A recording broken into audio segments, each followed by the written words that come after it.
Nous sommes au Salon des entrepreneurs de Nantes pour la 11e édition et je suis en compagnie de non pas une, non pas deux, mais trois personnes ce matin qui sortent tout juste du grand débat de la matinée autour de cette idée de Positive Impact. Je suis donc en présence de Anne Brochard, Chief Étincelle Officer de l'Étincelle RH. Bonjour. Bonjour. De Reynald Nolot, le cofondateur et CEO de Vite Mon Marché. Bonjour. Bonjour. Et de Gabriel Rodier, le CEO de SwitchUp. Excusez-moi. Bonjour. Cette idée de Positive Impact, donner du sens à son business, mettre de l'éthique au cœur de ce business, est-ce que vous pouvez me l'expliquer un petit peu, revenir un petit peu dessus? Et est-ce que c'est une véritable tendance entrepreneuriale actuellement? Je ne sais pas qui veut prendre la parole. Bon, je la prends.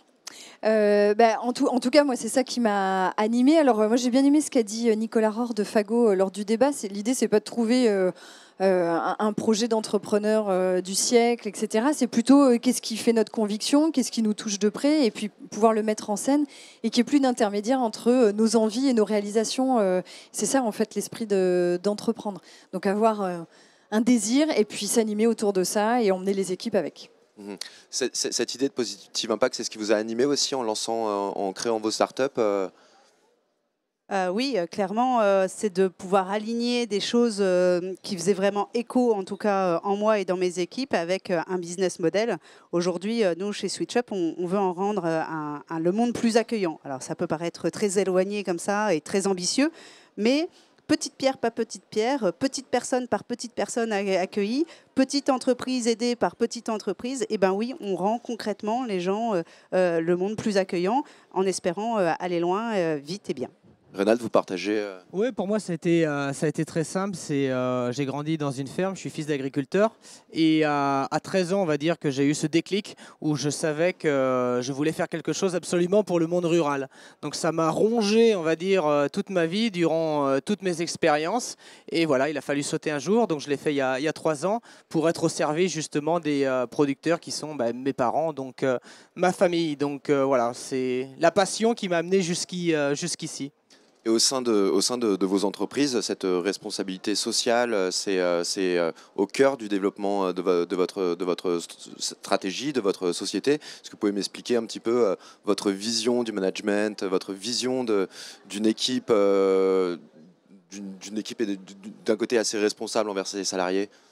Nous, au sein de l'Étincelle RH, déjà notre métier, et on s'anime tous autour de ça, c'est de pouvoir générer des vraies rencontres.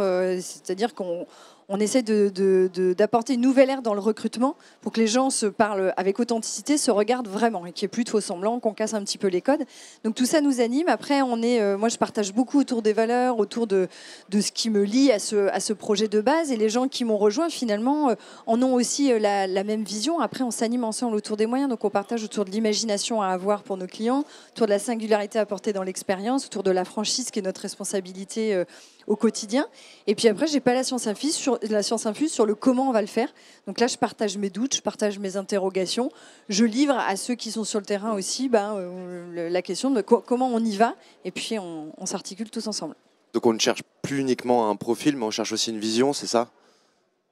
Oui, clairement, aujourd'hui, je pense qu'on est d'accord tous les trois pour dire que si on va réussir à aller plus loin, c'est aussi parce qu'on fait partie d'une équipe et qu'il faut qu'on soit un collectif à vouloir porter la vision, à vouloir porter les valeurs de l'entreprise. Chacun, en tout cas pour ma part, comme Anne, je n'ai pas la science infuse, il y a plein de choses que je ne sais pas. Et quand je ne sais pas, je le dis à mes équipes et c'est ensemble qu'on trouve une solution. Donc il y a aussi cet esprit de co-construction et de co-solution à trouver. Quand on n'arrive pas à le faire en interne, on va aussi chercher en externe des gens qui peuvent porter le projet et nous aider pendant un moment donné. Reynald, je ne sais pas combien de salariés il y a chez Vite Mon Marché, mais ça ressemble à quoi un entretien d'embauche Alors on est 12 aujourd'hui et effectivement c'est une question qui est souvent posée parce qu'on est encore jeune, on est 12 depuis quelques mois et effectivement quelle est la vision de l'entreprise, vers où on va, et je vois que les gens ont besoin de ça, les gens qu'on a recrutés, ce sont différents profils, beaucoup sont venus frapper directement à la porte, on a des gens de Biocop, on a des gens de la ruche qui dit oui ou des gens d'autres profils qui sont intéressés par le bien manger, par la relation avec les producteurs. Et donc on essaye de leur donner cette vision, c'est-à-dire Vite Mon Marché, c'est vraiment rendre accessible un des super produits essentiellement, on va dire, locaux et bio à un maximum de personnes. Et donc c'est cette agriculture de qualité avec un grand A qui fédère, on va dire, tout le monde. Donc des gens qui viennent du bio, d'autres qui viennent du non bio, mais c'est vraiment le bien manger et vers où va l'alimentation. Donc c'est ce qui génère l'entreprise, c'est très important. Le positive impact, c'est aussi le bien-être en entreprise. Il y a une étude récente qui expliquait que 43% des entrepreneurs souffraient de stress assez intense. Comment on essaie de garder cet équilibre entre sa vie professionnelle, sa vie personnelle et essayer de ne pas être en permanence stressé parce que ce stress, il impacte aussi les équipes?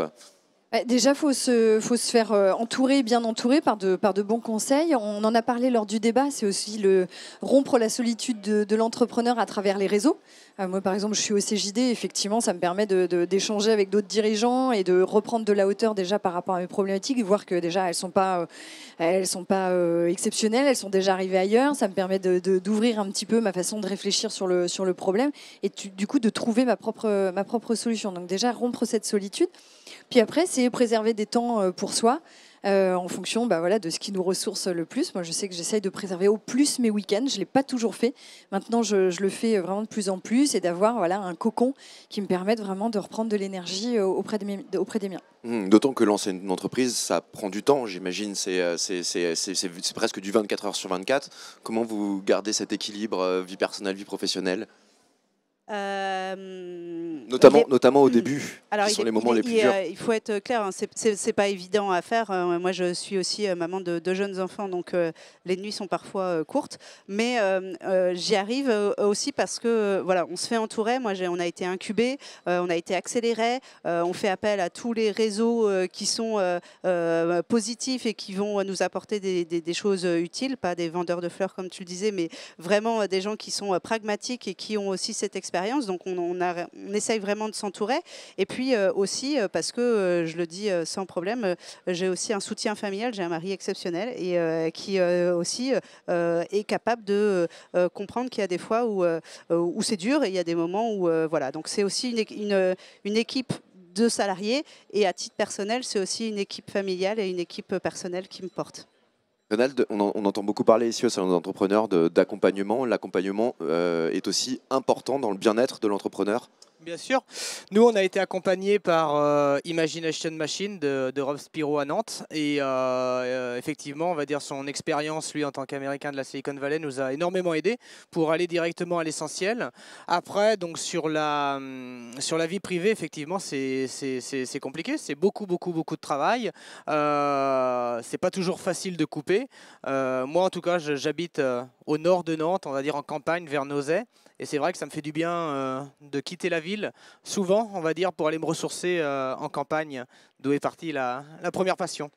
Un dernier mot sur la région. J'entends beaucoup qu'elle est très dynamique, que c'est une région agréable, une région dans laquelle il est facile d'entreprendre. Qu'est-ce que vous trois, vous diriez sur la dynamique et l'écosystème local ? C'est un écosystème qui est très solidaire, soudé, accueillant. C'est pas pour rien que Sweet Shop est nantais. C'est vrai qu'il y a une vraie capacité d'accueil à Nantes, à la fois en termes de vie, en termes d'entrepreneuriat. On a toutes les infrastructures et les gens se connaissent. Il y a un esprit un peu village et à la fois une métropole qui est capable d'accueillir des projets de grande envergure. Donc tout est là pour aider les entrepreneurs à se développer. C'est un point de vue que vous partagez tous les deux ?